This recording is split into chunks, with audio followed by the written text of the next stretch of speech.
Bonsoir, je suis très heureux de vous retrouver dans cette nouvelle édition de l'Esprit des Lettres. Alors, vous connaissez maintenant bien le principe de cette émission, un décor particulièrement adéquat, celui de la Procure, de la librairie de la Procure, place Saint-Sulpice, à Paris, où nous nous trouvons ce soir. Une coopération originale, celle de Catéo, de la Procure et du Jour du Seigneur. Et puis, je dirais un temps exceptionnel, puisque nous allons avoir 90 minutes pour parler de 3 livres et de 3 auteurs. Alors ce soir, il faut reconnaître que ce n'est pas toujours le cas, mais ce soir, il me semble qu'il y a un lien très fort entre les 3 ouvrages et les 3 auteurs dont nous allons parler. Et ce lien, je le dénommerai l'appel. Premier appel, c'est celui qu'a entendu à l'âge de 12 ans, celle qui allait devenir Mère Teresa. Appel à vivre pauvre parmi les pauvres. Olympia Alberti, vous avez dans un ouvrage qui s'intitule Le royaume de sa nuit, publié aux éditions First Document, raconté à la fois l'éclosion et en même temps la maturation, parfois très douloureuse, de cet appel, de cette vocation. Deuxième appel, c'est celui qui marque à l'âge de 15 ans, d'une empreinte quasi indélébile, la conscience d'un grand théologien du XIXe siècle, théologien anglais, qui est John Henry Newman, et Olivier de Béranger, Monseigneur Olivier de Béranger, dans un ouvrage intitulé L'amour de l'invisible, vous avez analysé le processus de la saisie progressive du dogme dans une conscience individuelle, mais aussi dans l'histoire de l'Église, à partir de cette révélation originelle. Et vous vous êtes aidé pour ce faire du père de Lubac, qui a été un de vos professeurs. Et enfin, troisième appel, au fond, c'est celui qu'entend tout homme et tout chrétien, pourvu qu'il sache l'écouter et aussi en vérifier l'authenticité. Christophe Théobald, vous décrivez, vous analysez, je ne veux pas dire ce mécanisme, ce processus de l'appel, à la fois du côté de l'appelé et du côté de l'appelant. Et vous estimez, vous avez la conviction, vous nous en reparlerez tout à l'heure, que c'est peut-être en revenant au fondement de cet appel que l'Église aujourd'hui, dont on voit bien qu'elle est bousculée, tourneboulée, aurait matière, peut-être, à se réformer. Alors avant d'attaquer ce programme chargé, je vous propose de retrouver l'actualité des livres du mois avec François Maillot. Et nous allons retrouver un auteur que vous connaissez bien puisque nous l'avons reçu ici même, Frédéric Lenoir.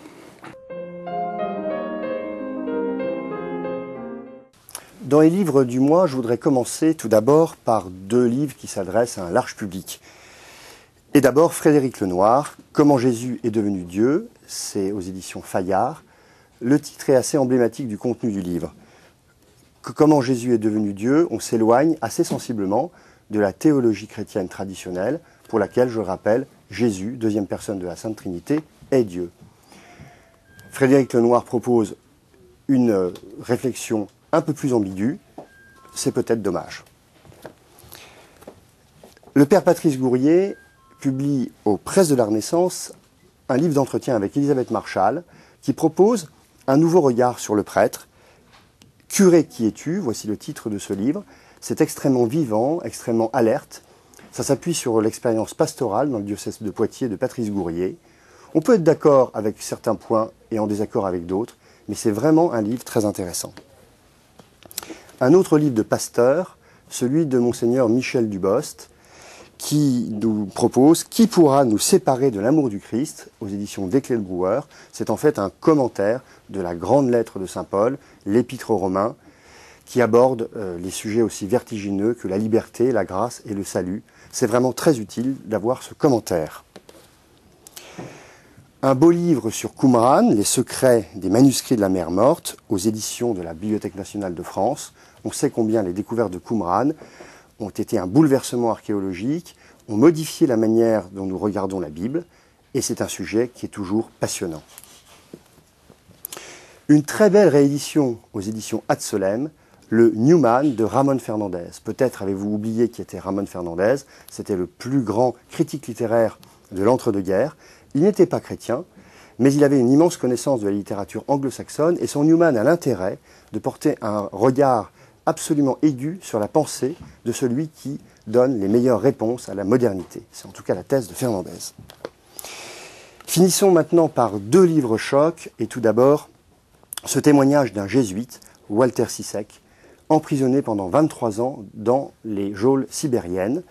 Ça s'appelle « Avec Dieu au goulag », c'est publié aux éditions des Béatitudes. C'est un témoignage historique passionnant sur un fait souvent méconnu, les catholiques persécutés par le communisme, et c'est un témoignage spirituel tout à fait remarquable. Enfin, Joseph Fadel, Le prix à payer, aux éditions de l'Œuvre. C'est une histoire toute contemporaine d'un Irakien qui s'est converti au catholicisme, qui a dû fuir l'Irak, qui a tout perdu. C'est évidemment bouleversant, et l'auteur sera, le mois prochain, sur le plateau de l'Esprit des Lettres. Olympia Alberti, vous avez écrit de très nombreux ouvrages, je crois une trentaine d'ouvrages, à la fois des romans, des essais consacrés à Zola, à Rilke, à Giono, et aujourd'hui, sous le titre donc Le Royaume de sa nuit, aux éditions First Document, vous publiez ce récit, pour partie romancée, sur Mère Teresa. On va revenir sur la partie romancée. Mais pourquoi est-ce que vous avez choisi Mère Teresa? Est-ce que c'est à l'occasion du centenaire de sa naissance qu'on va célébrer l'été prochain? Pas du tout. Je n'avais même pas fait attention à sa date de naissance quand j'ai commencé à m'intéresser à elle.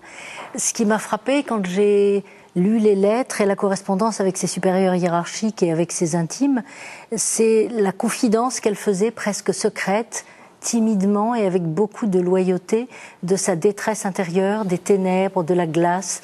Et je me suis dit comment cette femme dont je connaissais un peu l'histoire, comme nous tous, qui a tenu tête à la pauvreté, qui a choisi la pauvreté pour être au milieu des plus pauvres, je ne connaissais pas toute l'histoire, je ne connaissais pas le second appel. Je connaissais le premier appel et après j'ai découvert le deuxième, l'appel dans l'appel qu'elle a vécu à Darjeeling, enfin sur la route de Darjeeling. Donc j'ai commencé à m'intéresser plus profondément à cette femme quand j'ai connu cette faille, cette détresse qui a duré 50 ans. Et j'ai commencé à en parler à des amis et j'ai dit j'ai envie d'écrire sur cette question, pas seulement parce que je me suis intéressée assez récemment, enfin dans les 5-6 dernières années là, au sort des esclaves qui ont tenu le coup grâce à la foi et à la spiritualité, mais j'ai voulu m'intéresser à elle parce que je me suis dit que dans un monde où la vie est si dure pour la plupart des gens et elle devient une telle détresse parce que la matérialité se dérobe et que tout ce qui est de l'ordre du monde matériel minimal, c'est-à-dire avoir un toit sur la tête, on le voit bien avec les SDF, ou bien avoir un métier et un minimum de sécurité, se dérobe. Donc je me suis dit, il faut essayer de trouver comment cette femme a tenu tête au pire.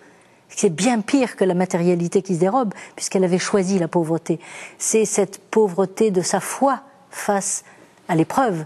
Elle a eu de grande foi, mais brisée. Je dirais que la couverture de votre livre illustre parfaitement cela, parce qu'on voit Mère Teresa, son sourire, qui est remarquable, et puis ce titre, Le Royaume de sa nuit, et on y reviendra tout à l'heure, dans le cours de son existence, à un moment donné, elle dit, mais je suis, du point de vue de son intériorité, une véritable lépreuse. Oui, j'ai choisi de lui faire dire cette expression qu'elle n'a pas prononcée, mais je trouvais que ça allait avec ce qu'elle vivait, puisqu'elle a parlé à Monseigneur Picachy, à Monseigneur Perrier, elle a parlé de ténèbres, elle a parlé de glace, elle a dit en moi tout est glace, tout est ténèbres. Elle a même dit en souriant à la fin de sa vie, si je suis une sainte un jour, je serai toujours absente du ciel, car je serai la sainte des ténèbres, et je reviendrai aider ceux qui sont dans le noir. Expérience qu'ont connue de nombreux mystiques. Bien entendu. Jean de la Croix. Jean de la Croix, à certains moments Thérèse d'Avila, Absolument. Thérèse de Lisieux, etc.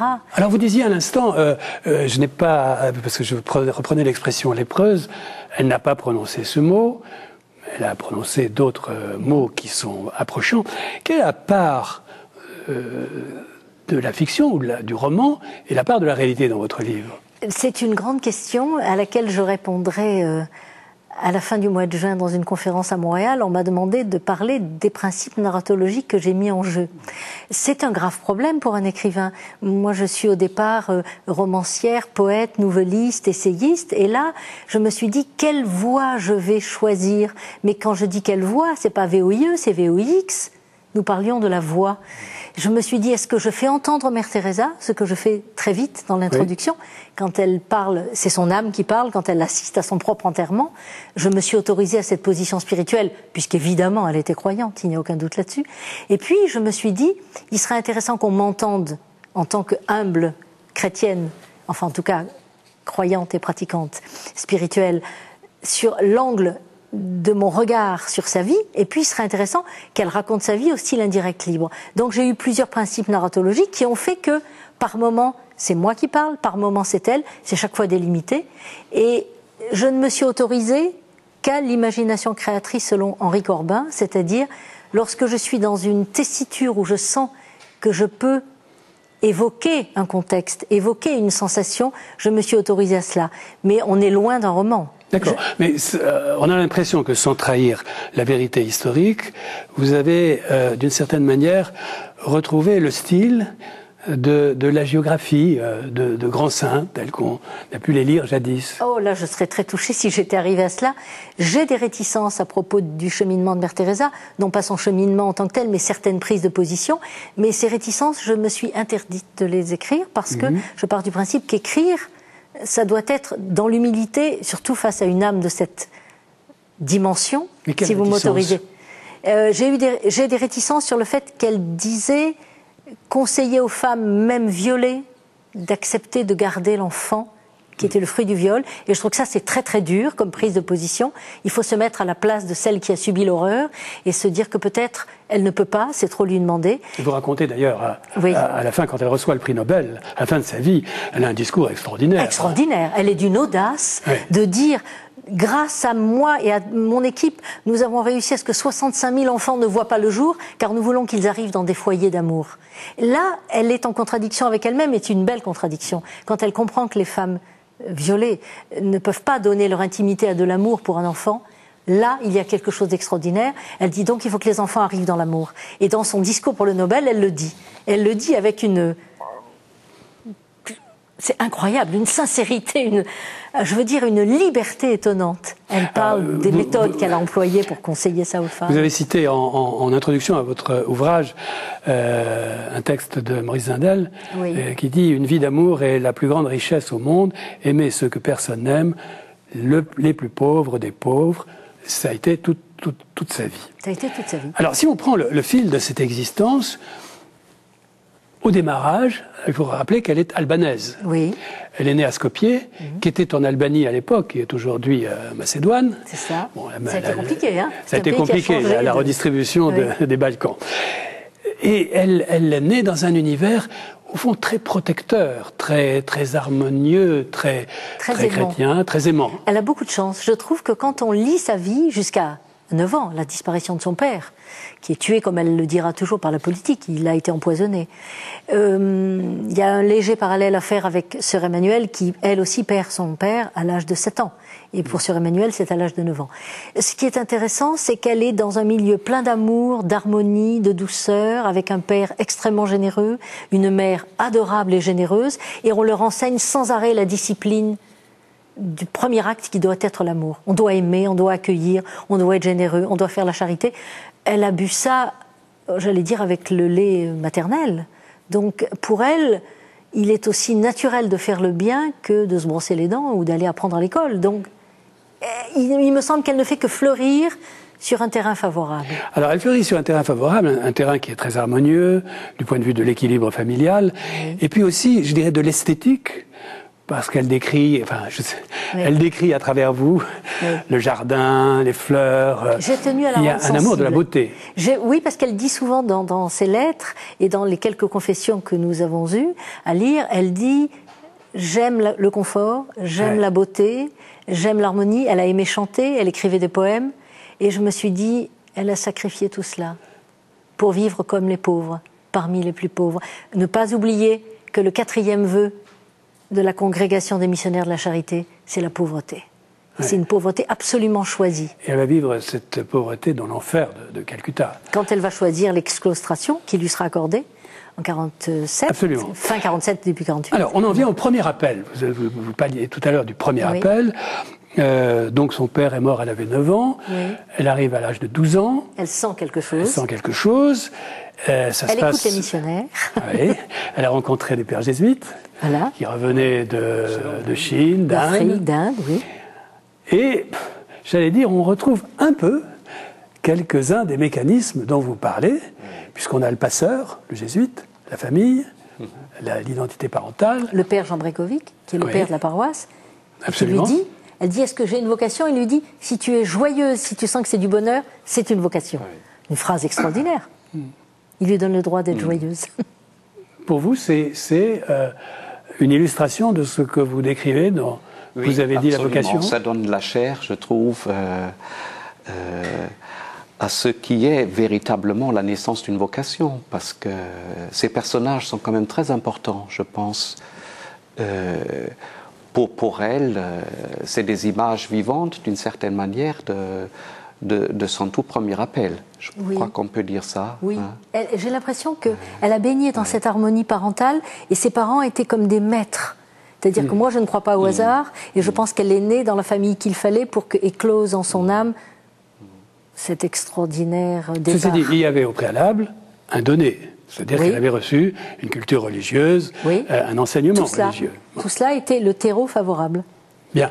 Alors, ensuite, donc les années passent. Elle a 18 et ce ans. qui est extraordinaire, c'est quand même la rapidité avec laquelle cette jeune fille de 18 ans Incroyable. se trouve extraite d'Albanie, traverse toute l'Europe, Dieppe. Et oui. pourquoi est-ce qu'elle choisit l'ordre Notre-Dame de Je crois que Lorette? ça lui est imposé parce qu'elle ne parle pas anglais à l'époque, ce qui est assez comique, et qu'elle décide de servir comme missionnaire. D'accord. Donc, pour qu'elle prononce des vœux, il faut qu'elle aille en Irlande auprès de Notre-Dame de Lorette, qui était à l'époque la mission la plus importante en Inde et à l'étranger. Elle n'a pas vraiment choisi, hein. Elle accepte qu'il lui sera donné. Et elle se retrouve c'est à peine l'anglais. Elle ne connaît pas l'anglais du Ouais, tout. Elle ouais. apprend l'anglais en Irlande. Et elle se fait mépriser plus tard par Pauline Dune, qui se rappellera d'elle et qui lui dira « Vous parliez même pas l'anglais. » Ouais. Bon. Bref. Et elle part avec son amie, Bettika. Et puis, elle apprend l'anglais. Elle reste 2 mois, ce qui est ridicule. Ouais. Et elle part 6 semaines en voyage en bateau. Et elle arrive en Inde le 6 janvier 29. Elle a 18 ans, presque et demi. Ouais, il y a une transplantation quand même qui est incroyable. Et ça va aller très vite puisque donc elle arrive à Colombo, 3 semaines, 3 semaines, calcul là, et ensuite elle part faire son noviciat. À Darjeeling. Voilà. Au noviciat. Bon, là il y a un parcours qui est finalement assez ordinaire pour une religieuse, le postulat, le noviciat. Oui, le parcours est ordinaire là, mais vous venez de le souligner. C'est rapide. Oui, c'est très rapide. On ne lui laisse pas le temps d'hésiter. Enfin, je veux dire, c'est vraiment... Elle ne reverra jamais sa famille. Elle ne reverra plus, sauf son frère. Elle le reverra avant qu'il ne meure d'un cancer, Lazare. Elle ne reverra pas Aga, sa grande sœur. Elle ne reverra pas sa mère. Et elle va devenir professeure. Oui. Elle étudie, elle devient professeure. Professeure d'histoire et de géographie. Elle est professeure d'histoire et de géographie à Calcutta. Oui. Et 14 années se passent, au fond... Heureuse. Heureuse. Elle le dit. Elle le dit, c'est les plus belles années de sa vie. Elle dit, s'il y avait un nom à donner au bonheur, ce sont ces années-là. Elle aime son métier, elle aime ses élèves et surtout, elle est aimée. Elle se sent aimée, ce qui est très important. Elle se sent entourée, portée, elle est écoutée. Elle a un charisme énorme. Même si, je crois, elle s'est appliquée à paraître ordinaire. Parce que lorsque j'ai rencontré sœur Fabienne, ça m'a beaucoup amusée à Calcutta. Et lorsque j'ai parlé avec sœur Damien Donoghue en Irlande, c'est chaque fois le même texte. Elle était très ordinaire, me disent-elles. Mais non, elle s'est faite ordinaire pour ne pas faire d'ombre. Elle devait bien sentir ses frémissements intérieurs, très lumineux, très forts.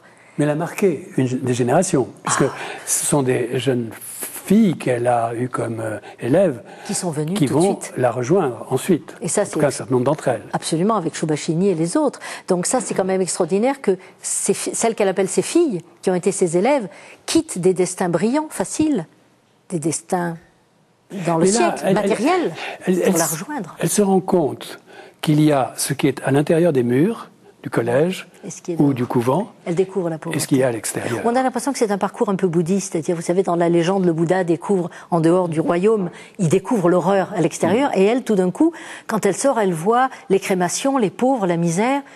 Et elle se dit, je ne suis pas partie pour ça. Et d'ailleurs, une des premières lettres de sa mère, quand elle dit à sa mère, je suis très heureuse, sa mère lui répond, rappelle-toi que tu n'es pas partie pour cela, tu es partie pour être missionnaire. Et ça la travaille, ce mot. Alors là, il faut peut-être ouvrir une parenthèse. C'est l'Inde connaît à ce moment-là des bouleversements considérables. Avec la personnalité de Gandhi, ses grèves de la faim successives, l'indépendance, le Swaraj. Les Anglais qui jouent sur tous les tableaux. Voilà. Vieille méthode anglaise. Diviser pour régner. Avec Churchill.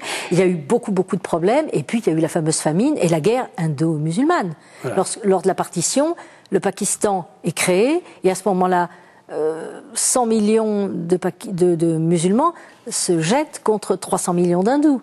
Il y a 6,5 millions de morts. Il y a des massacres quotidiens pendant presque un an. Et alors on disait Calcutta, c'est l'enfer, mais c'est pire que l'enfer à ce moment-là. À mon avis, à l'époque, ça a dû être l'enfer sur la terre. Bon. Rien ne pouvait être pire. Je me permets quelques petites descriptions rapides, mais ça a été fait dans d'autres livres, et tout le monde sait que c'est horrible. Vous avez le sentiment que c'est toujours la même chose? J'ai le sentiment qu'on s'égorge moins. Récemment.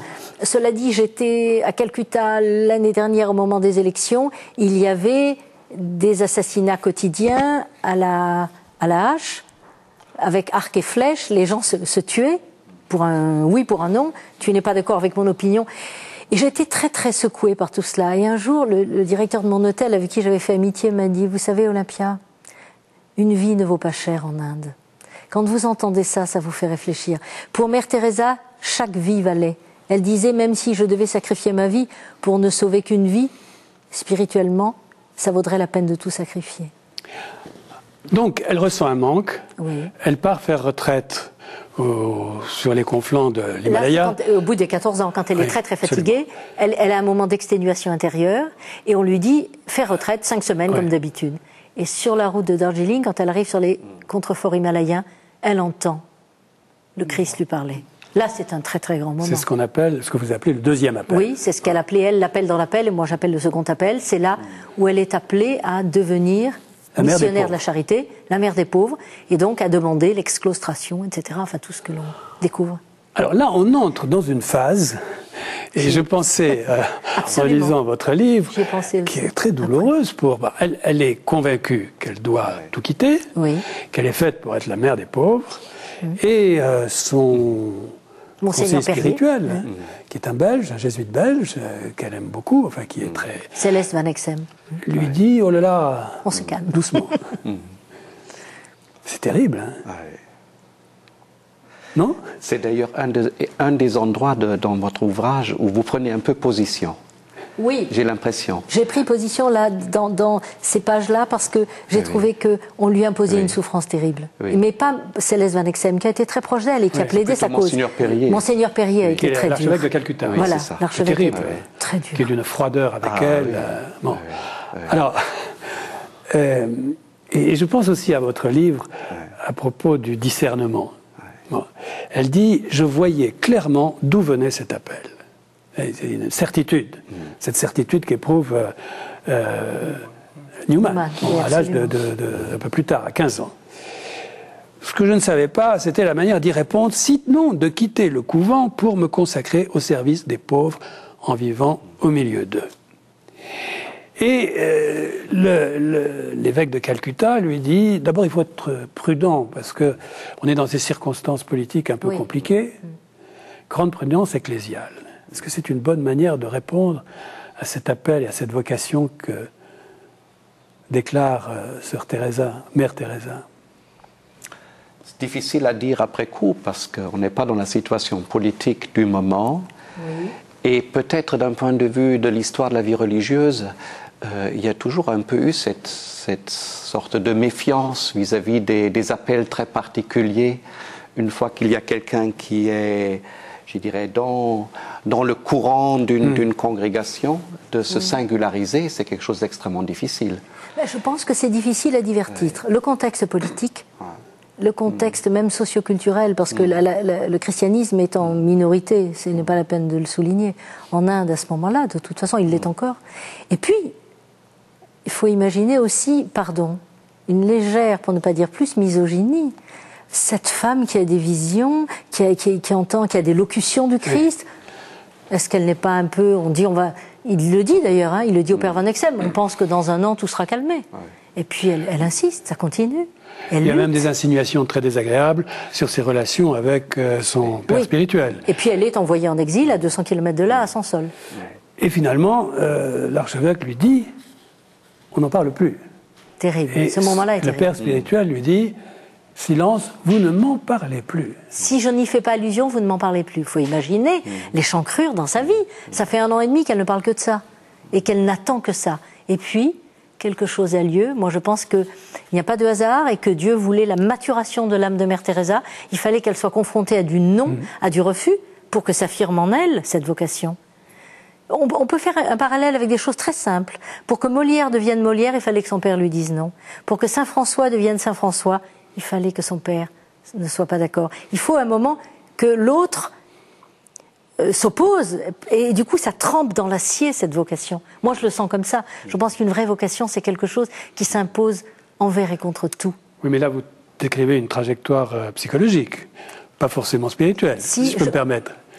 Saint François c'est spirituel. Oui, moi je crois que les jésuites qu'elle a rencontrés successivement, je ne les verrais pas misogynes, si vous permettez. Je les aurais vus vraiment jésuites, mais dans le meilleur sens du terme. C'est-à-dire, ce sont des hommes qui la respectent, qui ont beaucoup d'estime pour elle. Oui, très vite. Et qui devinent qu'il se passe quelque chose, mais qui veulent le confirmer, l'éprouver. Je pense que ça fait partie de la discipline. Ça, c'est le père Van Exem. Mais je pense que Monseigneur Perrier est un peu misogyne au début. Il a des propos. Bon. Oh, il peut arriver qu'un évêque soit misogyne, ça peut arriver. Oui, Nul n'est parfait. Hein. Bien, donc, finalement, tout ça se résout. Elle va quitter le couvent. À Rome, on prononce l'exfostration. La chose amusante, c'est que ça a lieu en avril et que la lettre n'arrive qu'en août. Voilà. Et finalement, elle part avec 2 roupies en poche et son sari. Oui. Le sari qu'elle a créé. Blanc à bande bleue. Et elle part sans... Au fond, elle a décidé de vivre pauvre parmi les pauvres, mais sans projet établi. Elle n'a rien. Elle n'a rien. Elle n'a pas de projet, elle ne sait pas comment elle va faire, et elle va d'abord être confrontée à la plus grande pauvreté, puisqu'elle ne sait pas où loger. C'est quand même assez extraordinaire. Elle est partie comme ça. À force de marcher, elle a découvert un lieu où on accepte de lui donner un grenier et un étage. Et après, tout se joue, j'insiste sur ce fait qu'il n'y a pas de hasard. Ça a été sa maxime essentielle. Elle a toujours dit Dieu pourvoira. Mais c'est vrai qu'il y a une sainte providence autour d'elle, parce qu'elle fait les vraies rencontres au bon moment. Elle a les lieux, c'est difficile. Et quand elle doute, vous l'avez vu au cours du livre, elle a ce mot merveilleux. Elle dit faites une neuvaine à Sainte-Cécile, et ça marche. Ouais. Et j'adore cette expression tellement presque triviale. Ça marche. Oui, ça marche. Elle a un petit côté pragmatique là. Et au moment où on a l'impression qu'elle va être seule, comme par hasard, il y a une jeune femme qu'elle a connue et qui a été son élève, qui la rejoint et qui va jouer un rôle essentiel. Voilà, et après ça va s'enchaîner. D'autres filles viendront. Et après ça va s'enchaîner, d'autres vont la rejoindre. Malgré l'opposition du Loreto House, c'est-à-dire du collège. Quand on va se rendre compte, là où elle a été au couvent, que les filles vont vers elle, on dit n'allez plus vers elle, laissez-la tomber. Ouais. C'est quand même énorme. Là, l'Église joue même contre elle. Enfin, une certaine partie de l'Église. Alors, elle va très vite, elle part sans architecture, mais très vite, elle crée une véritable congrégation. C'est ça. Avec des phases d'études, comme les religieuses en ont. Comme les noviciats traditionnels. Et des horaires qui sont particulièrement... Tonique, ouais. 4h30 du matin levé, prière collective, et puis un petit déjeuner léger. J'ai souligné l'anecdote. Hein. Quand elle voulait faire une communication à ses filles, elle leur disait « Je vous parlerai tout à l'heure », et les filles ont commencé à se dire, dans les années qui ont suivi, dont on a 2 chapatis, on n'en aura plus qu'un le matin pour le petit déjeuner. Et elle arrive, elle dit « Non, dorénavant vous en aurez 4, et bientôt elles en auront 5 parce qu'il faut tenir le coup. » Il y a comme ça des horaires très stricts, très précis. Et quand une jeune femme arrive, elle l'avertit, quel que soit ton enthousiasme et ta foi, ma fille, sache que les rythmes sont difficiles, et elle annonce la journée. Et elle dit que les jeunes femmes indiennes ont tellement l'habitude de faire des efforts au sein de la famille et d'être souvent sacrifiées, de mener de front plusieurs choses, qu'elles acceptent sans difficulté. Ouais. Et ça, c'est beau. Alors, ce qui est extraordinaire, et c'est toute la fin de votre livre, c'est qu'au fur et à mesure que la congrégation s'étoffe, s'affirme, se développe, elle connaît une solitude de plus en plus grande, qu'elle communique au début à son confesseur, son père spirituel. Au bout d'un moment, elle dit, je n'ai même plus rien à lui dire. Ça ne m'apporte plus C'est terrible. Bon. C'est terrible. Et ça va aller en s'accroissant au fil des années. Oui, et quand elle a l'aide du père Picachi, au bout de 15 ans, 20 ans, qui est celui qui prend la suite par rapport à Monseigneur Perrier, il est tout d'un coup nommé à 100 km de là, et elle sait que ça sera encore plus difficile. Et elle dit chaque fois, on m'enlève le moindre été, la moindre aide. Tout semble s'évanouir. Et ce désert spirituel, si je ne me trompe, va jusqu'à douter même. Il y a des moments où elle doute, puisqu'elle en arrive à écrire « Je n'ai pas la foi » ou « Si cela est la foi ». Quelle misère, enfin, ça n'est pas possible. Si Dieu existe, mon Dieu, pardonnez-moi. Où est-il ? Où est-il ? Il m'a abandonné. Elle s'est sentie complètement désertée. Alors, c'est ça qui m'a frappé en lisant votre ouvrage à propos de Newman. Newman, il dit, le jour où il a cette empreinte, c'est une certitude qui tranche tout doute. Il n'y a plus de doute. Oui, c'est ça. C'est extraordinaire. Oui, et il va jusqu'à dire que seule la certitude peut produire des saints. C'est ce qu'il dit. Oui, la phrase est prononcée, je la trouve très belle. Il dit cela et il le réaffirme à plusieurs reprises. Ce qui ne veut pas dire que lui non plus n'a pas souffert, n'a pas connu des crises très graves, on le voit dans ses écrits autobiographiques. Mais la certitude fondamentale ne l'a jamais quitté. Mais je crois que c'est la même chose. J'aurais tendance à penser que Teresa n'a jamais perdu la certitude. Absolument, je suis d'accord avec vous. Elle n'a jamais perdu la certitude parce qu'un journaliste le lui demande et elle lui répond « Mais quand vous avez la foi, c'est pour toujours ». Et donc je pense que la vraie foi ne l'a jamais quittée. En revanche, elle a été déchirée par cette tourmente nocturne, par cette nuit de glace. Elle se sentait froide à l'intérieur. Et elle s'étonnait de ce que les mystiques appellent l'effet de parole. Elle avait un effet de parole. Dès qu'elle parlait de Dieu aux autres, les gens étaient transfigurés. Oui, c'est ça qui est extraordinaire. Ces sœurs, les religieuses qui sont avec elle, ne savent rien, ne voient pas, sont convaincus qu'elle est animée d'une foi extraordinaire. Simplement, elles trouvent qu'elle n'est pas très rieuse, elle n'est pas souriante. Si, elle est souriante, mais c'est une espèce de protection. Oui. Elle ne rit pas, elle est austère, au fond, autoritaire. Oui. Et là, il y a un épisode dans votre livre, alors je ne sais pas si c'est la fiction ou si c'est la réalité. Sur son chemin, elle rencontre un brahman. Oui. Qui la regarde, qui la voit passer tous les jours, et puis qui lui dit je te vois tous les jours, j'ai l'impression que tu ne prends rien, et que tu ne saisis rien, tu passes. Ça, c'est quelque chose que j'ai vécu quand je me suis passionnée pour Mère Teresa il y a déjà une dizaine d'années, avant même de savoir qu'un jour je ferai un livre sur elle. J'ai visionné des films sur elle, des reportages, des documentaires, et j'ai vu que parfois je voyais de la détresse sur son visage, fugitivement. Elle souriait, mais comme elle dit, le sourire est un grand manteau. Ça, elle l'a dit, elle se cachait derrière ce sourire. Et j'ai vu sa main qui passait sur des lépreux, sur des mourants. Et j'avais l'impression que sa main ne faisait que passer, c'est-à-dire donner moins qu'elle n'aurait voulu sans doute. Elle donnait, bien sûr, elle était là. Qui peut dire le contraire? Il faut rester humble. Mais j'avais l'impression qu'elle absentait sa main. Et je me suis dit, il faut que je travaille dans ce sens. Et j'ai écrit cette scène pour traduire cela. Et ça traduit, selon vous, le fait qu'elle découvre à un moment donné, est-ce qu'elle s'aime elle-même? C'est la question. Et est-ce qu'on peut avoir cette foi si forte si on ne s'aime pas soi-même? C'est-à-dire que je crois qu'il faut, pour que la certitude demeure, comme vous l'avez dit, j'en suis sûre. Ça, j'en suis sûre. Et là, j'ai la certitude aussi. Je pense qu'il faut s'accepter humblement comme créature de Dieu. Puisque Dieu nous aime, on ne peut pas détester cette œuvre divine que nous sommes petitement, humblement. Donc je pense qu'il y avait de sa part à elle, au bout d'un moment, elle était tellement dans les rails de son travail intense, de son dévouement, de son abnégation, que je lui prête un doute sur sa capacité à recevoir encore la beauté de l'Inde, qui est immense, on le sait. Et alors, je fais cette passerelle, ce travail à la fois de spiritualité et simplement d'ouverture à la beauté. Car elle comme le disait Bernard Brault, la beauté sauvera le monde. qui lui avait échappé, peut-être. Voilà, et puis... Il faut dire que l'œuvre, alors on va terminer par là, mais l'œuvre qu'elle a réalisée est considérable, puisqu'elle a pratiquement essaimé sur l'ensemble de la planète. Hein. Ça y est, oui. Sur tous les continents. Il paraît qu'il y aurait, à l'heure où nous parlons, 680 centres de missionnaires de la charité dans le monde, tant hommes que femmes. Parce qu'il y a la congrégation masculine qui ont été créées, les frères.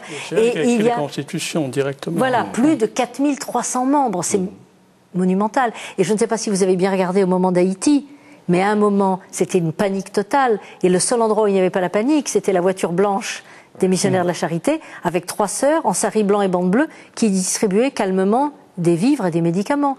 Et ça, c'est toujours le pragmatisme de Mère Teresa. Elle disait toujours la tête près de Dieu, mais les pieds sur terre. Et à un moment, je décris comment elle agit. C'est-à-dire, elle voit le problème, elle décide, elle part. Alors, vous dites les pieds sur terre, oui, effectivement.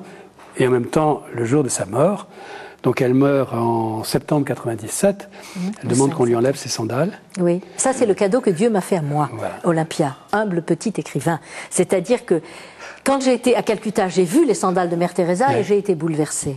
C'était des sandales déformées, je pense que c'était, tenez-vous bien, la 3e ou 4e paire de sa vie. Elle les avait rapiécées, recousues, c'était incroyable. Déformées par les rhumatismes. Et je me suis dit, cette femme, elle a voulu être pauvre parmi les pauvres et être pieds nus. Et j'ai travaillé, ça commence le livre, hein, elle marchait pieds nus dans sa tête, et puis dans son cœur, et puis dans son âme. Et quelque temps avant de finir le livre, j'ai une sensation que Mère Teresa est pieds nus tout le temps. Et j'ouvre au hasard un petit livre qui a été écrit sur elle, et un journaliste dit, il paraît que quelques instants avant de mourir, elle a demandé à Sœur Nirmala de lui enlever ses sandales, car elle voulait arriver pieds nus devant son Seigneur. Et là, je l'ai senti comme un cadeau pour moi qui avait travaillé là-dessus sur 350 pages. Je me suis dit, quel cadeau. Et alors, chose extraordinaire, le jour où elle meurt, pour la première fois à Calcutta, il y a une panne d'électricité. Dans tous les quartiers. Dans tous les quartiers. Et pour la première fois, le groupe électrogène, qui avait toujours fonctionné, ne fonctionne pas. Et le groupe de secours ne fonctionne pas non plus. Il était clair que c'était le dernier appel. Mais là... Le 3e. Le 3e, et elle s'en va. Je rappelle le titre de votre livre, Le Royaume de sa nuit. Donc, Mère Teresa, le récit d'une vie. C'est aux éditions First Document. Alors, avant de vous retrouver, Monseigneur Bélanger, pour parler de l'ouvrage que vous avez publié sous le titre L'amour de l'invisible, je vous propose de rejoindre Mathilde Mailleux pour son coup de cœur. Et ce mois-ci, Mathilde s'est laissée séduire par un petit livre qui cherche à imaginer l'expérience, les sentiments d'un témoin fictif de la résurrection.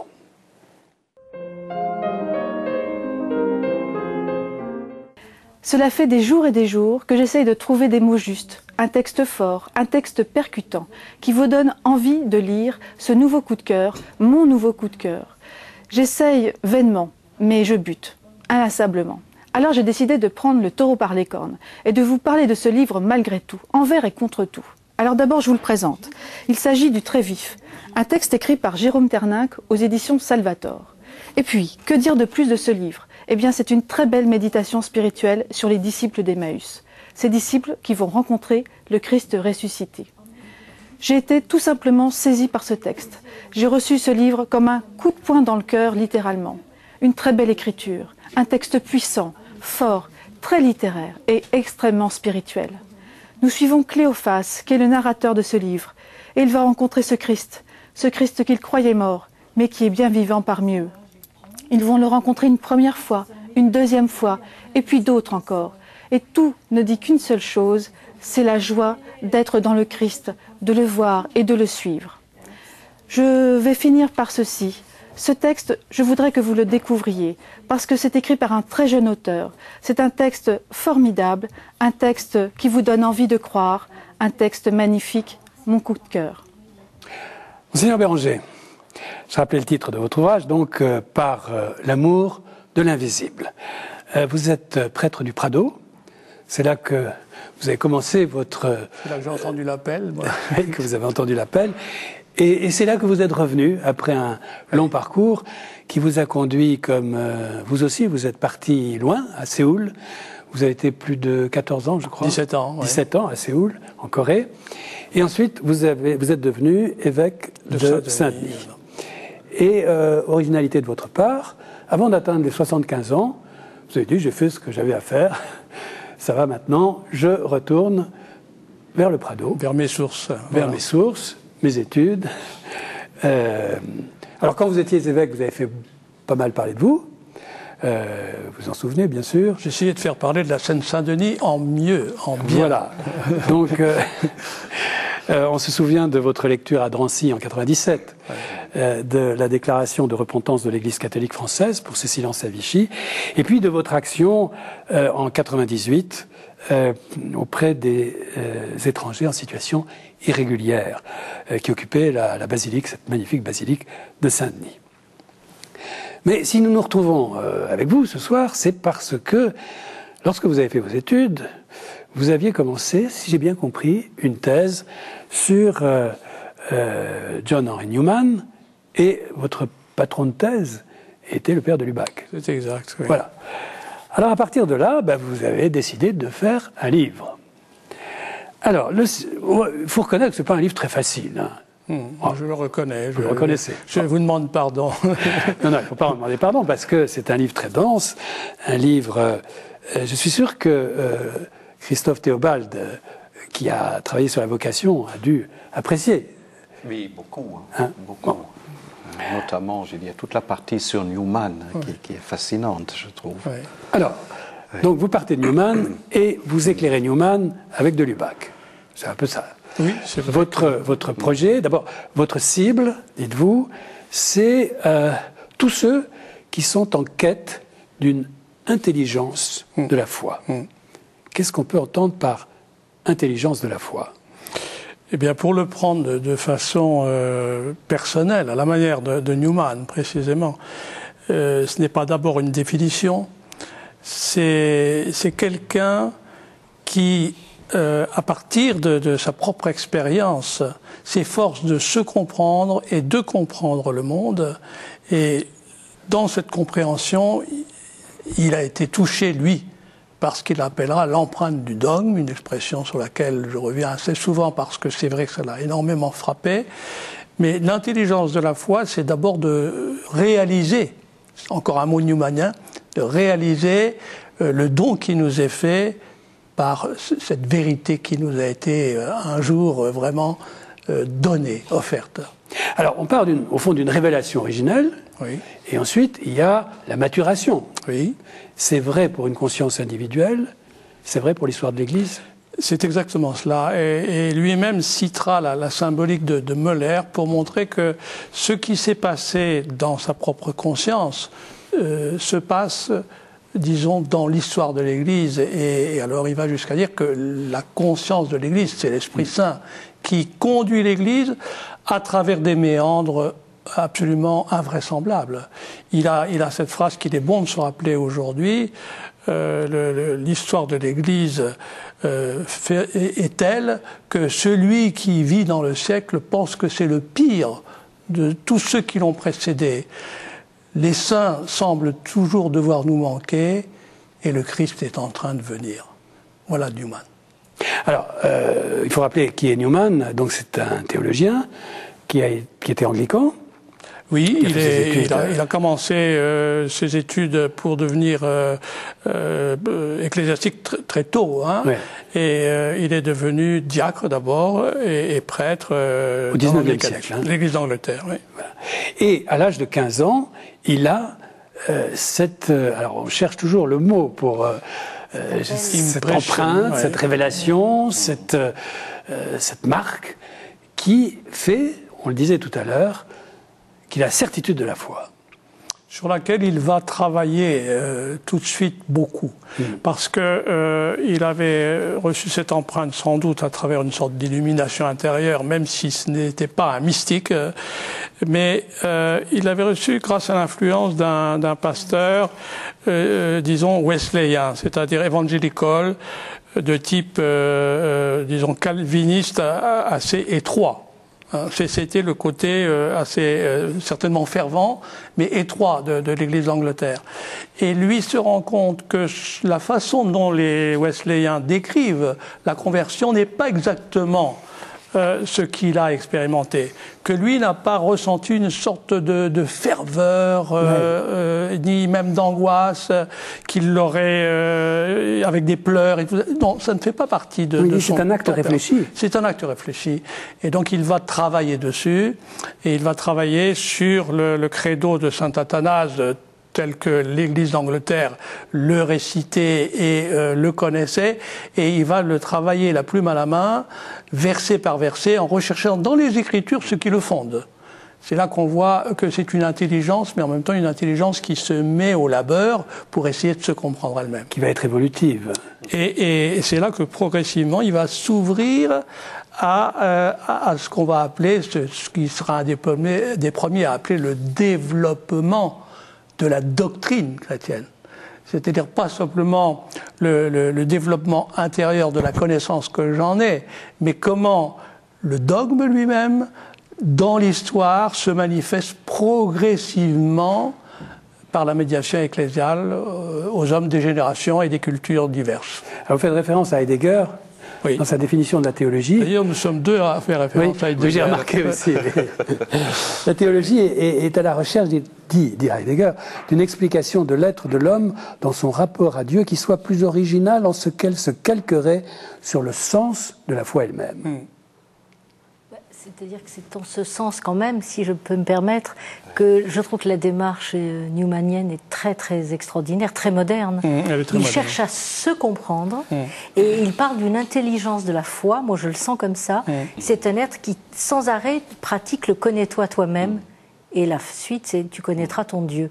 Il travaille tellement sur lui-même, il développe, il connaît et après il peut amener cette pensée jusqu'à quelque chose d'universel. C'est tout à fait la notion de conscience, n'est-ce pas? C'est la conscience qui est tout à fait très fondamentale chez lui. Qui n'est pas chez Heidegger. Non. Oui, merci. Qui n'est pas chez Heidegger, c'est la grande question du passage que vous citez.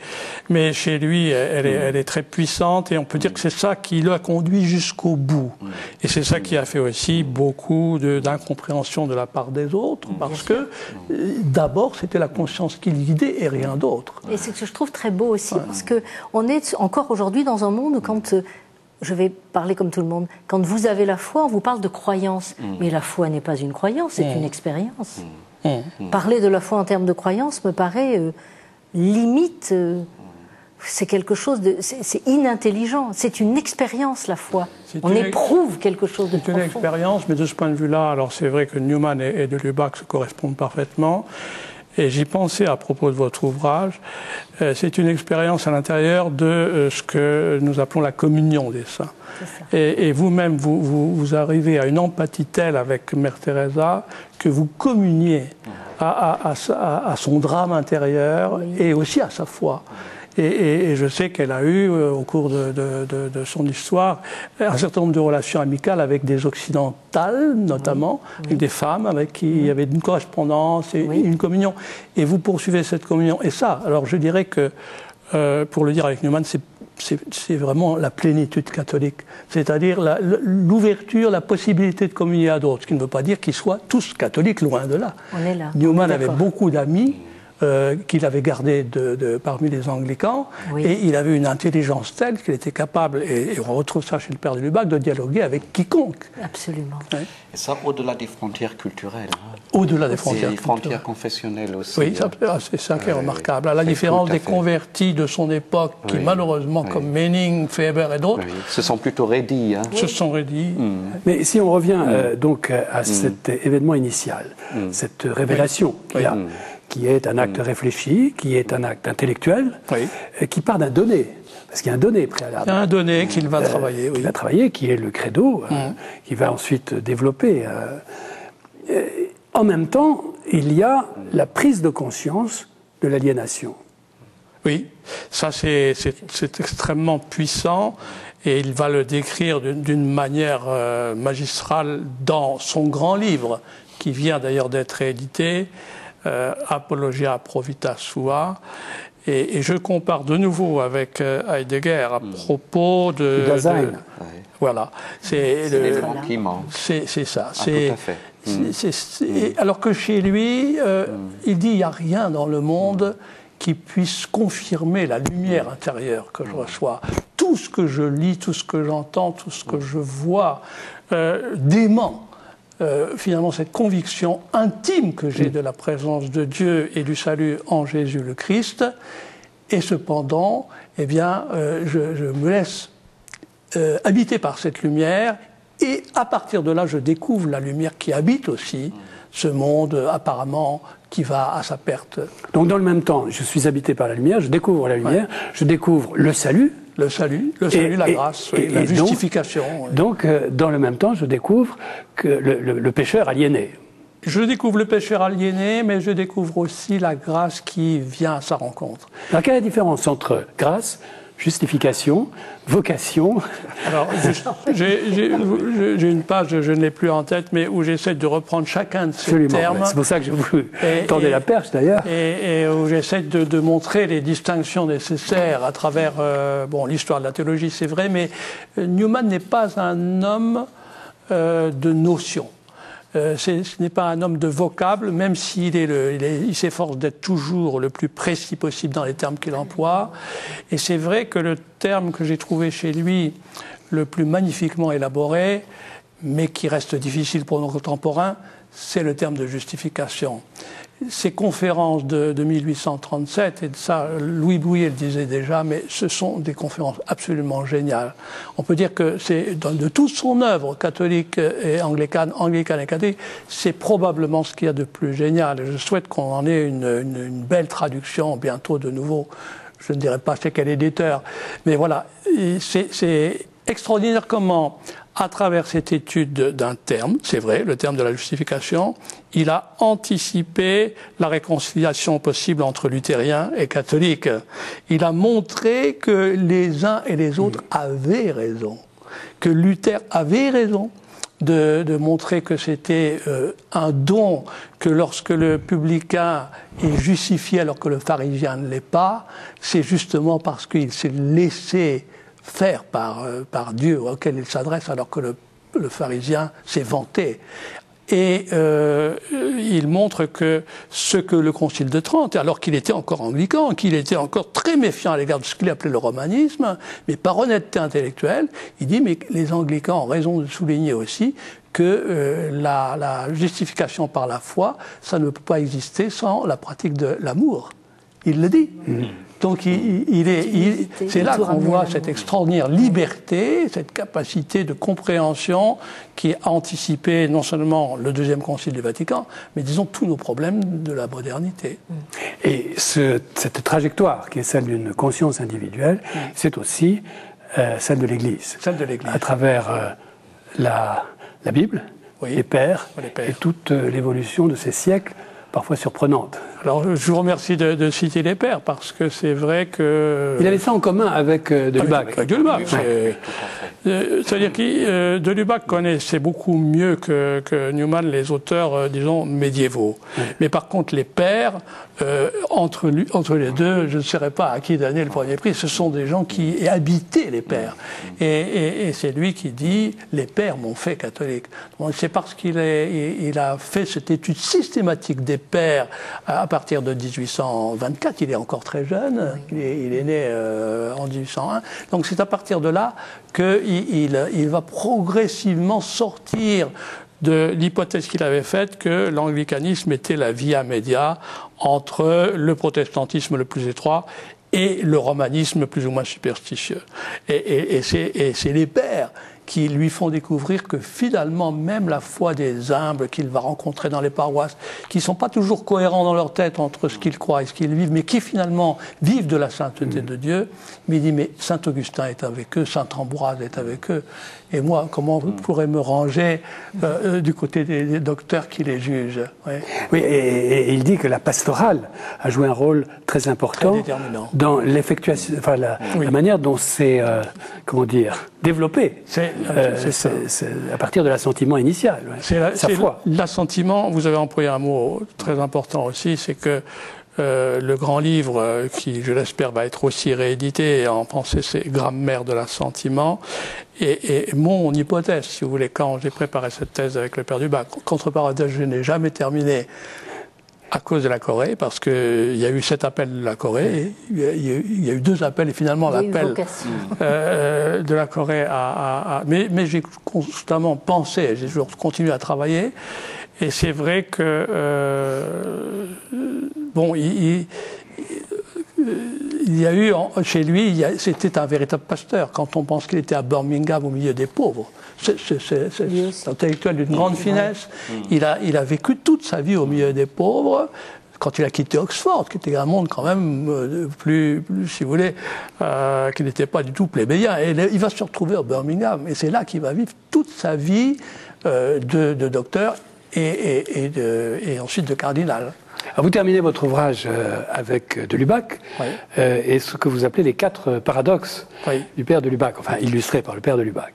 Premier paradoxe, qui donne d'ailleurs le titre de l'ouvrage, c'est le visible et l'invisible. Oui. Autrement dit, la foi, c'est un dévoilement. Alors là, je cite avec le père de Lubac en latin la préface de Noël qui donne de fait le titre à mon livre. Donc c'est l'incarnation, c'est-à-dire ce qu'il y a de plus visible dans le christianisme, ce qu'il y a de plus central, ce qui est le cœur même de la révélation chrétienne. C'est par lui, nous sommes ravis à l'amour de l'invisible, par celui qui s'est rendu visible à nos yeux, par le Dieu qui se rend visible, qui se fait chair, le plus cher de la chair, dans la pauvreté, et c'est par lui que nous sommes ravis à l'amour des réalités invisibles. Et cela, le père de Lubac le médite longuement, et il me semble qu'entre lui et Newman, il y a là-dessus une parfaite connivence, parce qu'ils l'ont trouvé tout simplement dans la révélation, et qu'ils en sont jaloux de cette révélation chrétienne. Alors que chez de Lubac, chez Newman, il y a peut-être aussi une connotation musicale, si vous voulez, parce que c'était un violoniste, ouais. Et c'est vrai que pour lui, la musique était le langage de l'invisible, et de ce point de vue-là, il retrouve Saint-Augustin. Ouais. Le deuxième paradoxe, c'est la conscience et le dogme. Oui. La conscience et le dogme, parce que qui se dit chrétien adhère à un dogme. Et précisément, c'est là où il y a souvent un malentendu dans notre atmosphère contemporaine, parce que nous pensons dogme comme si c'était du dogmatisme. Nous pensons dogme comme si c'était des formules. Alors que précisément, comme le disait magnifiquement Guardi, c'est un arc tendu entre 2 pôles. Et nous sommes toujours à l'orée du mystère. Nous ne pouvons pas saisir le mystère. C'est le mystère qui nous saisit. Et c'est pourquoi la conscience, se laissant saisir par le mystère de Dieu, alors franchit le seuil de la foi et s'efforce de balbutier avec tous les saints, avec l'assentiment au développement dogmatique. Et vous reprenez alors ici une expression à Heidegger, c'est la clairière. Voilà. Oui, c'est ça. J'ai fait vérifier pour parler de la conscience. Il y a une clairière. C'est une clairière, oui. C'est une clairière. J'ai fait vérifier auprès du traducteur de Etretan que le mot était juste, oui. Et alors, troisième paradoxe, c'est Église et universalité. Et à travers ce paradoxe se pose toute la question du rapport de la religion chrétienne, la foi chrétienne, avec les autres religions et avec ce qu'on pourrait appeler la religiosité naturelle. Voilà. Ça a été un des grands travaux d'abord de Newman, qui a constamment réfléchi sur ce qu'il appelait la révélation naturelle, comment les hommes, à travers le prisme de leur intelligence, de leur expérience, de leur désir, tâtonnent pour essayer de dire Dieu, finalement, de dire un absolu, de dire quelque chose du sens. Et qui, par ailleurs, lorsqu'il va justement écrire, alors c'est le seul livre qu'il ait écrit en prenant beaucoup de temps, à force d'écrire des notes sur ce qu'il observe, notamment chez les petites gens et leur adhésion profonde aux mêmes vérités que lui, mais sans les exprimer de la même manière, il va écrire cette fameuse grammaire de l'assentiment. Comment progressivement l'homme arrive à énoncer, sans pour autant être prisonnier de ses formulations, cet assentiment qu'il élabore sur la vérité. Et ce qui m'a beaucoup frappé dans ce livre aussi, c'est, je cite cela au passage, c'est que Newman dit quelque part, et c'est très audacieux, vous êtes audacieuse dans votre ouvrage, vous aussi d'ailleurs, mais Newman dit que finalement, même les évangiles ne sont pas parvenus à atteindre la grandeur des psaumes, du point de vue littéraire. Oui. Il va jusqu'à dire cela. Oui. Alors qu'il est imprégné des évangiles. Mais il dit que les psaumes nous parlent de l'homme dans son rapport à Dieu, dans son conflit, dans son drame intérieur, dans ce que de Lubac appellera la claudication de l'être d'une manière inégalée. Et c'est là où on voit que déjà c'est bien avant nos relations judéo-chrétiennes, qui vont d'ailleurs se nouer au moment du père de Lubac avec sa lutte contre l'antisémitisme et contre l'hitlérisme, ici même en France, eh bien, nous avons déjà quelqu'un qui a aussi précédé, si vous voulez, nos développements d'aujourd'hui. Et nous avons ensuite, dans la grammaire de l'assentiment, une compréhension de l'Inde qui est très surprenante. Très surprenante. Alors, il la connaissait par l'Angleterre. Lui, il n'était jamais allé là-bas. Mais ce qu'il dit sur l'Inde, moi qui suis allé assez souvent aussi, ce qu'il dit, il ne parle pas du bouddhisme, ça sera vraiment le travail du père de Lubac, mais ce qu'il en dit est d'une parfaite justesse. Une pertinence. Une pertinence. Oui, c'est là, c'est ça, c'est vraiment, on a reçu là des cadeaux. Hein. Et on arrive au dernier paradoxe. Ouais. Qui est la dialectique entre la raison et la vérité. Voilà. Alors, c'est la question, est-ce que la raison, c'est ce qui va me permettre de viser le terme que me donne la foi, ou est-ce que la foi agrandit l'espace de la raison ? Je crois que vous avez trouvé, la foi agrandit l'espace de la raison. Ça, c'est pas la thèse de tout le monde. Oui. Maritain n'a pas cette thèse. C'est Gilson mais notamment le père de Lubac était réservé à l'égard de Maritain. Je l'ai constaté plusieurs fois, même s'il bien sûr, s'il y avait de l'estime pour lui, il était plus à l'aise avec Gabriel Marcel et encore plus avec Blondel, votre ami Blondel. Donc c'est vrai que ce sont des hommes qui ont dialogué, le fameux débat sur la philosophie chrétienne, si vous voulez. Et de ce point de vue-là encore, je crois que relire Newman, on s'aperçoit, comme l'a montré Édouard Tsilem, que lui aussi avait une pensée philosophique très originale. Précisément parce qu'il n'était l'écho de personne. D'une certaine manière, il disait qu'en philosophie, l'égotisme était la vraie modestie. C'est-à-dire qu'il ne s'agissait pas de répéter ce qu'avaient dit les autres, il s'agissait de penser par soi-même. Et puisqu'il va être béatifié, et ça, je remercie Benoît XVI d'avoir eu ce génie, enfin, de béatifier Newman. Eh bien, je souhaite que beaucoup lisent enfin Newman, qu'on lise Newman. Il ne s'agit pas de lire les interprètes, il s'agit de lire Newman pour progressivement, non pas là encore le copier ou le transposer, mais se mettre à penser par soi-même. Alors je vous propose de terminer notre discussion par, puisque vous disiez lire Newman, par deux textes, un texte de Newman et un texte de Lubac, qui expriment très bien cette claudication de l'Église. Vous avez d'ailleurs évoqué ce texte tout à l'heure. Je crois que c'est dans Pensée sur l'Église. Newman dit « Qu'est-ce que l'histoire de l'Église ? Sinon le récit des hasards d'une bataille toujours incertaine, bien que l'issue même ne l'est pas. Chaque siècle est semblable aux autres, mais pour ceux qui le vivent, il paraît pire que toutes les époques qui l'ont précédé. » Et de Lubac a un texte qui est un peu semblable, qui sont tous les deux d'une grande actualité. « Quand elle paraît donner des signes de lassitude, une obscure germination lui prépare de nouveaux printemps, et malgré tous les obstacles que nous accumulons, les saints rejailliront toujours. » C'est très beau. Ça tombe bien. Oui, mais c'est très beau. Voilà, alors, merci beaucoup. Je rappelle le titre de votre livre, Par l'amour de l'invisible, Olivier de Béranger, c'est aux éditions Hatzelem.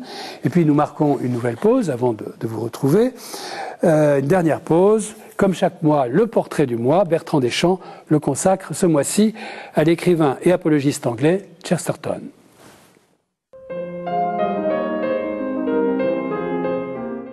on n'a pas fini de redécouvrir l'œuvre immense d'un maître à penser dont le nom sonne bien, Chesterton, Gilbert Case Chesterton, né comme Churchill en 1874 et mort en 1936. Si je parle de Churchill, c'est que comme lui, il est anglais jusqu'au bout des ongles par ses références, sa culture et surtout son humour. Il y a du Rabelais, du Shakespeare, du Orson Welles chez ce bougre tonitruant qui mesurait presque 2 mètres et pesait plus de 130 kilos. Tour à tour, journaliste, polémiste, essayiste, mais aussi romancier, biographe, mais aussi apologiste du christianisme auquel il s'est converti en 1922, il laisse une œuvre immense, atypique, totalement inclassable, célébrée en son temps par Bernanos, Borges ou encore Hemingway. Alors, que faut-il lire? Il y a 3 axes. Avec orthodoxie et hérétique, c'est un Chesterton, chevalier de la foi, une sorte de père de l'Église, qui n'en finit pas de célébrer la beauté du dogme avec une fraîcheur et un style qui n'appartiennent qu'à lui. Un Chesterton plus politique, avec plaidoyer pour une propriété anticapitaliste et l'utopie des usuriers. Chesterton pourfend les limites d'un système et l'engrenage de l'argent. Enfin, en créant le personnage du père Brown, un détective singulier, un ecclésiastique détective, Chesterton nous livre un régal d'humour et d'intelligence, rassemblés en un seul volume, c'est à découvrir de toute urgence. 2 formules pour conclure. Son vieil ami Georges Bernard Shaw parle d'un prince du paradoxe, et plus récemment, Patrick Kéchichian parle de la joyeuse orthodoxie de Chesterton. Christophe Théobald, votre livre, vous avez dit vocation aux éditions Bayard.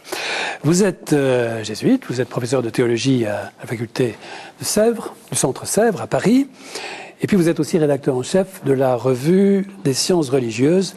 Recherche de sciences religieuses. Oui, pardon. Qui d'ailleurs, je crois, va célébrer son centenaire. Son centenaire. Voilà. Qui a été fondé par le père Grandmaison, non, oui. C'est ça, oui, il y a donc 100 ans, au moment de la grande crise moderniste. Voilà. Alors, vous avez beaucoup écrit, je rappelle quelques-uns de vos ouvrages, Transmettre un évangile de liberté, Le cas Jésus-Christ, Le christianisme comme style, Passeur d'évangile, autour d'une pastorale d'engendrement. Et vous avez décidé donc de consacrer cette étude au problème de la vocation. On retrouve en quelque sorte, vous ne me contredirez pas, l'appel dont nous parlons depuis bien sûr, le début de cette émission. Oui.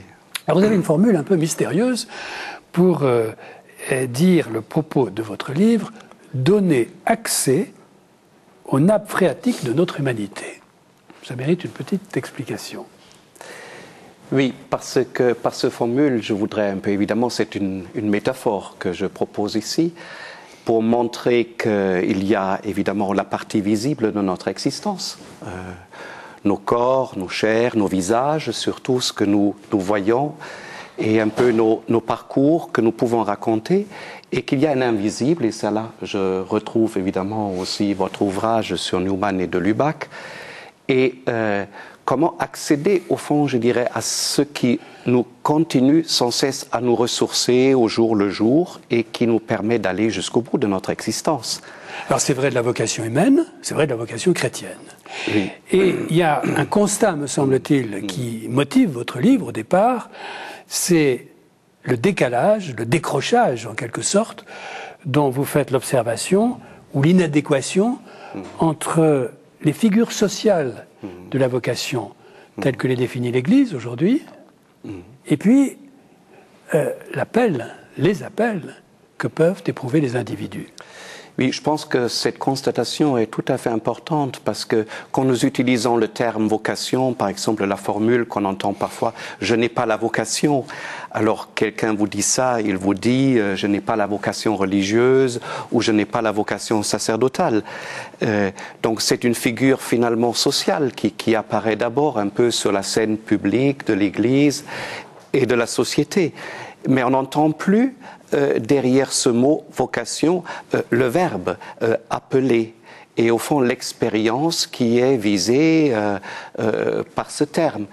Et l'expérience fondamentalement qui est visée par là, c'est l'écoute intérieure, je veux dire, de la voix de Dieu, qui nous conduit sur notre route jusqu'au bout, justement. Donc au départ de votre livre, il y a une distinction entre les figures sociales de la vocation, telles qu'elles existent dans l'Église et on est dans le domaine, dites-vous, de la voir, et puis une conception dynamique de l'appel, la vocation, qui est du domaine de l'agir. Oui, du domaine de l'agir et je dirais d'abord du domaine de l'écoute intérieure. Donc vous refusez d'être tributaire de cette première conception, la conception sociale.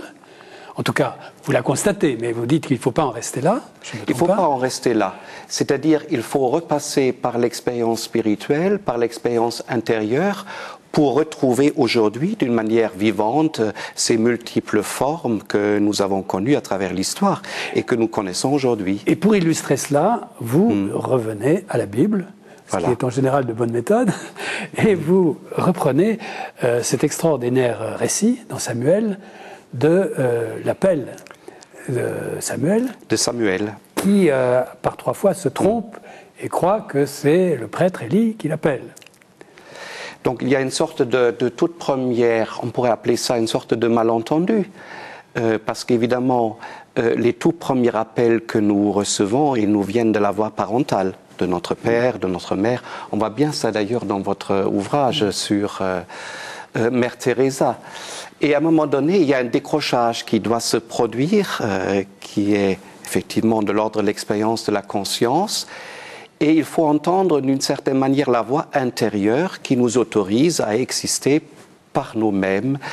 Et c'est au fond ça, je dirais, la première expérience qui ici dans le temple fait le petit Samuel, parce qu'il a une relation visiblement parentale avec ce prêtre Élie. Il y a cette sorte de malentendu. 3 fois il entend cet appel et il retourne vers Élie. Et finalement, il entend enfin son propre nom, Samuel, Samuel. Me voici. C'est ce que vous appelez l'heureuse ambiguïté. Voilà. Bien. Et alors vous reprenez les vocations d'Abraham, de Moïse, de Paul et de Jésus, qui sont autant, on va dire, d'archétypes de la vocation. Alors, il en ressort qu'il faut reconnaître la voix qui parle. Oui. Qu'il y a des passeurs. Et que la voix, elle vous donne une mission. C'est un peu les trois éléments de la vocation, les 3 éléments fondamentaux. Oui. Il y a toujours quelque chose d'extérieur, des figures d'identification, je les appelle les passeurs. Il y a le retour vers l'intérieur, vers la conscience. Et il y a l'envoi en mission qui est tout à fait fondamental aussi. Mais parfois, le passeur est celui qui parle au nom d'eux, sans même le savoir. Parfois, un être est traversé par une parole qui vous est destinée, et il sera le porteur de cette parole, et il faut entendre que cette parole, elle vient de plus haut. Voilà, elle vient de plus loin. Par exemple, le mendiant dans votre récit. Je choisis cette figure du mendiant, du plus pauvre, parce qu'il faut que ce soit un pauvre qui la fasse passer près de sa vocation. Mère Teresa qui est, attention, là il ne faut pas échapper, il faut que j'entende que c'est Jésus qui a soif des âmes et de la lumière des âmes et de l'amour des âmes. Il y a dans votre livre une distinction qui semble très, très importante entre vocation humaine et vocation chrétienne. La seconde n'allant pas à l'encontre de la première, mais d'une certaine manière l'informant ou l'achevant. Oui, il me semble, je dis bon, c'est une distinction très ancienne, mais ce qui m'a fasciné en travaillant sur le Concile Vatican II, notamment la Constitution pastorale Gaudium et Spes, on voit bien comment le Concile réinvestit cette notion fondamentale de la vocation humaine, en prenant au sérieux, au fond, que notre aventure humaine, le métier d'homme et de femme que nous exerçons, est une véritable vocation pour tout être humain et pour aller jusqu'au bout, finalement, de ce chemin qui se déroule entre la naissance et notre mort. Il faut déjà être habité par une sorte de foi extrêmement élémentaire. Il faut faire crédit à l'existence, il faut faire crédit à la vie et aux personnes qui nous entourent. J'appelle ça, avec le Concile Vatican II, la vocation humaine. Alors dans cette vocation humaine, il y a quand même plusieurs traditions. il y a une manière de la concevoir, on va dire d'une tradition kantienne, de manière morale. Hein. Oui. C'est la conscience jugeante. Bon. Et puis une manière plus biblique, au fond, et qu'on retrouve, et c'est là qu'on retrouve votre ami Heidegger, qui est un appel à être. Sorte d'autorisation à être. Et je pense que c'est une première distinction, notamment en Occident, qu'il faut faire quand on aborde la question de la conscience. Parce que quand nous entendons conscience, en allemand Gewissen, on a d'abord, évidemment, avec Kant derrière la tête, la conscience morale, hein, avec l'impératif catégorique, la loi du respect d'autrui, de l'estime de soi-même, etc. Alors que pour la tradition biblique, et pour toute la tradition spirituelle et mystique de la tradition chrétienne, la conscience est d'abord une conscience spirituelle. C'est un rapport intérieur à l'altérité qui est à la fois en nous et qui est en dehors de nous. Et je crois qu'il y a une sorte de différence très importante parce que le terme conscience peut induire ici, à mon avis, évidemment des grandes confusions aussi. Vous citez, pour illustrer cela, ce passage de Heidegger. Sein und Zeit. Oui, c'est ça, exactement. Que crie la conscience à celui qu'elle appelle? Oui. Au soi-même appelé, rien n'est crié. Oui. Mais il est convoqué à lui-même, c'est-à-dire à son pouvoir être le plus propre. Oui, je pense qu'il y a là ici une sorte de jonction. La phrase chez Heidegger, elle vient évidemment de sa lecture de la théologie luthérienne. Et il y a ici un lien intime entre cette formulation, la convocation qui s'exerce au fin fond de notre conscience, et ce que nous dit l'Épître aux Romains dans le chapitre 4, qui porte sur la figure d'Abraham. Hein. Dieu est celui qui appelle à l'existence ce qui n'existe pas. Hein. Et je crois qu'il y a un lien intime ici entre ces deux manières, à la fois bibliques et heideggeriennes, d'approcher la conscience spirituelle. Alors, dans la conscience spirituelle, évidemment, chez Heidegger, on n'a pas la conscience du péché, évidemment. Hein. C'est un appel à l'authenticité, à être soi-même, être autorisé à exister. À être autorisé à exister et à choisir mon métier d'homme. Oui. Exactement, de choisir mon métier de femme et d'homme, je dirais, à travers tous les aléas de notre existence, et de ne pas redevenir, comme dirait Heidegger, un on, hein, ce qui est politiquement correct, socialement correct, simplement de se conformer à des modèles existants, mais d'exister effectivement par soi-même. Et la foi chrétienne dit ici, en étant orienté vers l'autre, qui est Dieu lui-même. C'est l'attitude de Newman, pardon. C'est tout à fait l'attitude de Newman. Par soi-même, travailler sur cette humilité de l'égotisme, justement, ce travail sur soi et ce que vous appelez l'authenticité. Oui. C'est-à-dire la vocation humaine, si on en reste à la vocation humaine, c'est à partir de Heidegger. Je découvre que je peux, que je suis unique, et je m'engage. Je m'engage. Bon. Maintenant, la vocation chrétienne, comment est-ce qu'elle se greffe sur cette vocation humaine? Je dirais la vocation chrétienne, vous l'avez dit vous-même tout à l'heure. Non, elle ne contredit pas la vocation humaine. Je dirais la conduit jusqu'au bout. Parce que la voie de la conscience ici, c'est la voie même de Dieu. Je dirais ça, c'est une première chose qui est tout à fait décisive, à mon avis. La deuxième chose, je dirais ici, c'est une vocation proprement diaconale. Et ça, on va évidemment dans la figure de Jésus de Nazareth, comme dit l'apôtre Paul, au service des circoncis, et évidemment aussi des païens. Le Christ étant au service, d'abord, je dirais, de cette foi élémentaire de tout être humain. C'est là où vous retrouvez ces magnifiques figures qui nous émeut beaucoup, la figure de la femme hémorroïs, de la syrophénicienne, la figure du lépreux, etc. Toutes ces personnes qu'il met debout et qu'il remet, je dirais, dans leur propre existence humaine. Mais attendez, là, la notion fondamentale, c'est le service? C'est le service, je dirais, oui, d'abord. Et il me semble que le Concile Vatican II a essayé précisément de définir la vocation proprement chrétienne par rapport, je dirais, au service de la vocation humaine. Alors évidemment, je dirais, c'est un accomplissement en même temps, je viens de le dire. C'est aussi, on l'a peut-être pas encore évoqué, la vocation chrétienne nous conduit à affronter les limites ultimes de l'existence, notamment la mort, qui est quand même, je dirais, la question fondamentale de tout être humain. Le fait de prendre d'une autre manière la mort intervient ici. Comme un appel, on l'a dit quand même avec Mère Teresa. Avec Mère Teresa, ouais. Tout à fait.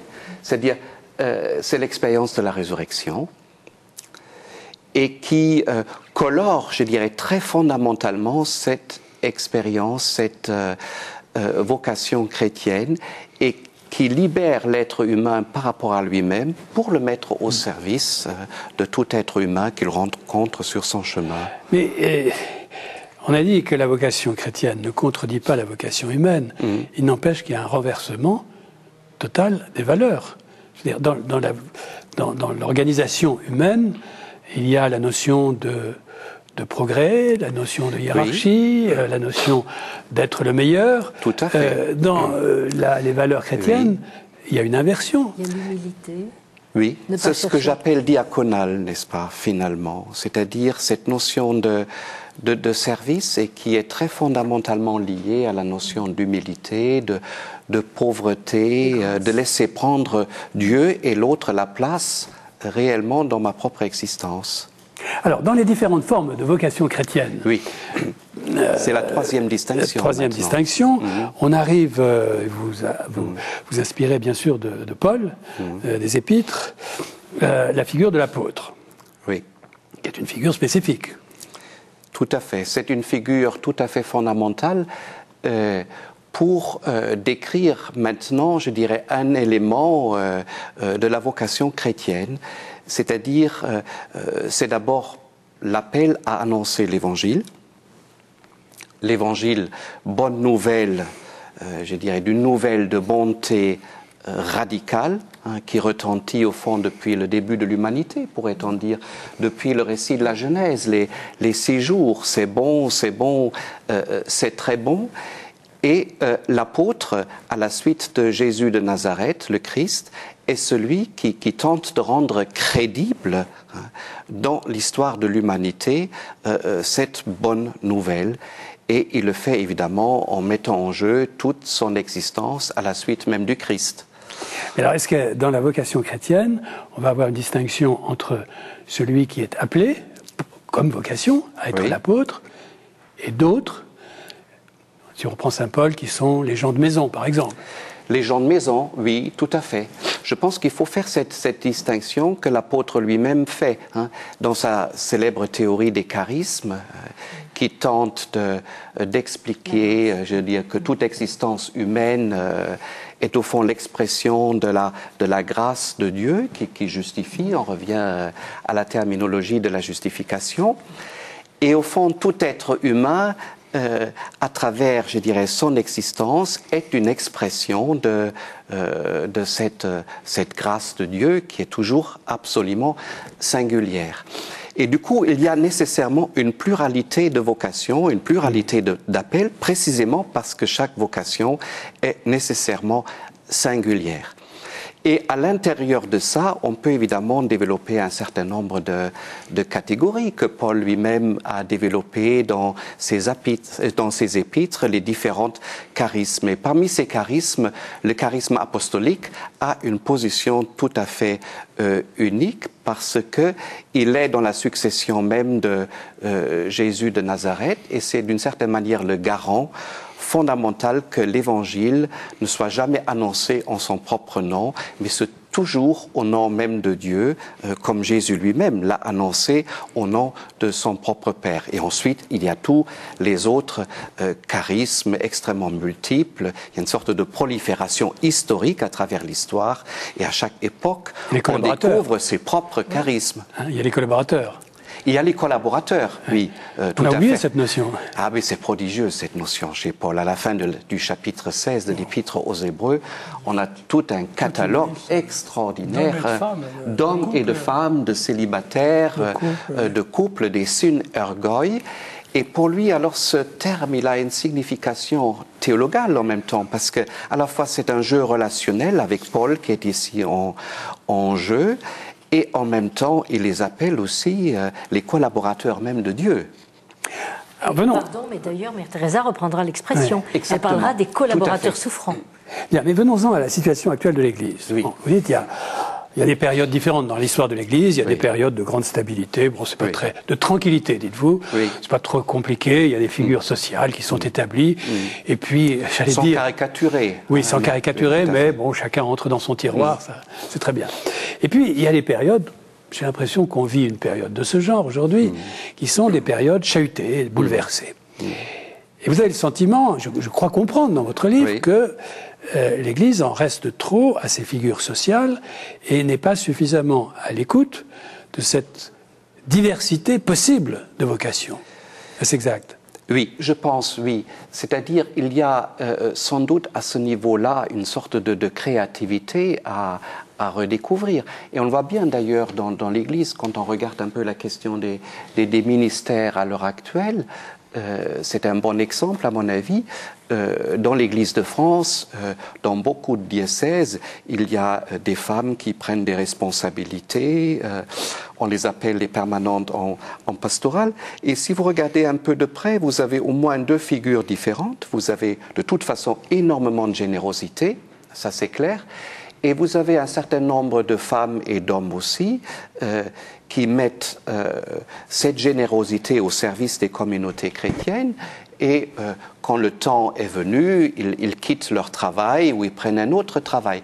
Mais vous avez aussi parmi toutes ces personnes-là des femmes et des hommes, j'en parle dans le 4e, 5e chapitre du livre, qui, à travers ces tâches, découvrent au fond leur propre vocation évangélique et qui déploient en eux une toute nouvelle disponibilité, précisément parce qu'ils sont saisis par le souci apostolique de l'Église, parce qu'ils sont saisis par le souci d'annoncer d'une manière très concrète l'Évangile là où ils sont, à l'intérieur des communautés chrétiennes, à travers la catéchèse, le catéchuménat, etc. Alors, est-ce que l'Église aujourd'hui est suffisamment créative, suffisamment sensible à cette diversité de vocations, suffisamment disponible pour les laisser, les faire exister? Moi, je pose la question. J'ai envie de dire deux choses. Une première qui est une sorte de boutade, mais qui confirme tout à fait votre propos. Une seconde qui est un rappel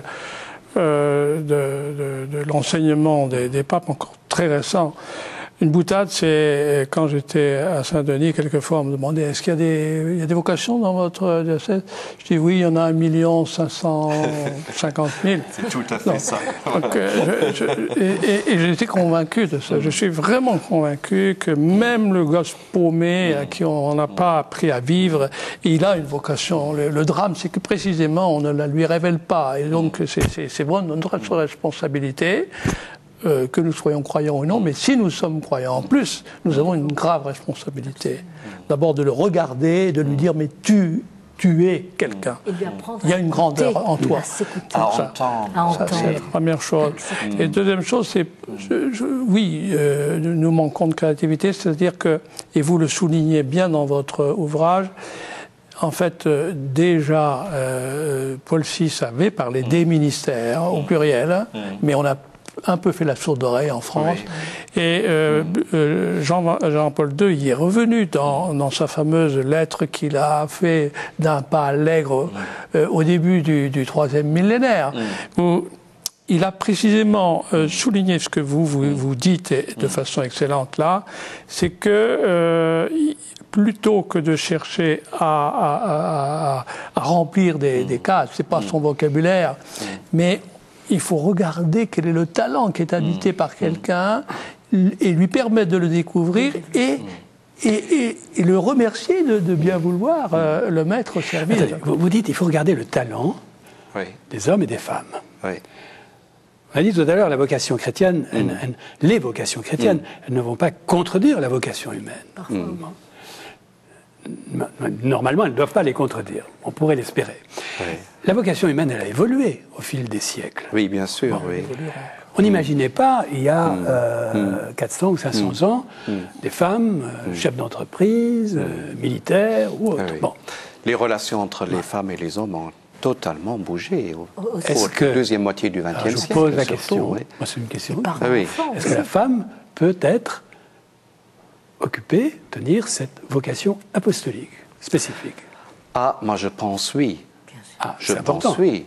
Oui, oui, oui. le Je mal dis, qu'a eu on Mère l'a dans Teresa le à se Nouveau faire Testament, n'est-ce pas? Je dirais, on pourrait nommer Marie-Madeleine, n'est-ce pas? Ouais, on l'appelle dans la tradition française, n'est-ce pas? On l'appelle apôtre des apôtres. C'est vrai, c'est vrai. Oui, bien sûr, je pense. Et, vrai que et c'est Paul que utilise ça. cette terminologie Alors, je vais pour vous parler ennuyer. d'un certain nombre de. Je vais vous de ennuyer personnes. avec deux questions à la fin, Oui. qui s'écartent du livre, pas loin. Bon. Oui. Est-ce que vous avez le sentiment que l'opération de communication que fait actuellement l'Église pour recruter des vocations Oui. correspond à la première distinction de l'avoir, c'est-à-dire des catégories sociales, ou à la deuxième qui est celle de l'agir? Je pense que ça correspond souvent plutôt à la première catégorie, à mon avis. Et je ne suis pas sûr que ce genre d'opération puisse nous conduire très très loin dans la situation actuelle. Moi, je le dis très clairement. Alors, pour aller plus loin, Oui. est-ce que vous trois, vous pensez, comme le disait Hans Küng dans une tribune du Monde, Oui. qu'il conviendrait, et peut-être pour faire droit à ces changements, qu'il y ait un nouveau concile? Ce serait souhaitable? Le cardinal Martini souhaitait que l'on prenne les points qui font nœud. Il l'avait dit, le cardinal Martini, c'est une grande voix, personnellement, que j'apprécie encore davantage que celle de Küng, si j'ose dire. Et je regrette qu'on ne l'ait pas entendu.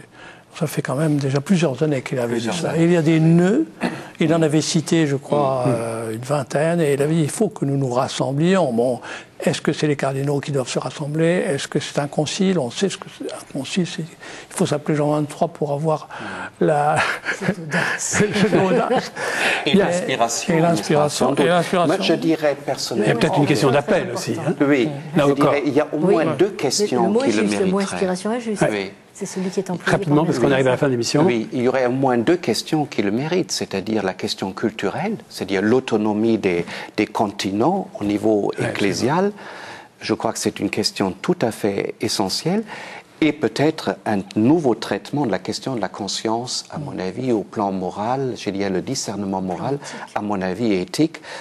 À l'heure actuelle, c'est quand même des questions tout à fait décisives. Merci à tous les trois pour votre réflexion, pour l'inspiration que vous manifestez, et puis peut-être pour les idées que vous avez lancées ce soir. Je rappelle le titre de vos ouvrages: Christophe Théobald, donc vous avez dit vocation, aux éditions Bayard; Olivier de Béranger par L'amour de l'invisible; Itinéraire croisé de John-Henry Newman et Henri de Lubac, c'est aux éditions Adselem; et puis Olympia Alberti, Le royaume de sa nuit, le récit de la vie de Mère Teresa, aux éditions First Document. Merci de nous avoir suivis. Si vous voulez retrouver des extraits ou la totalité de l'émission, vous pouvez les retrouver sur les sites de KTO, de la Procure ou encore du Jour du Seigneur. Merci beaucoup. Bonsoir.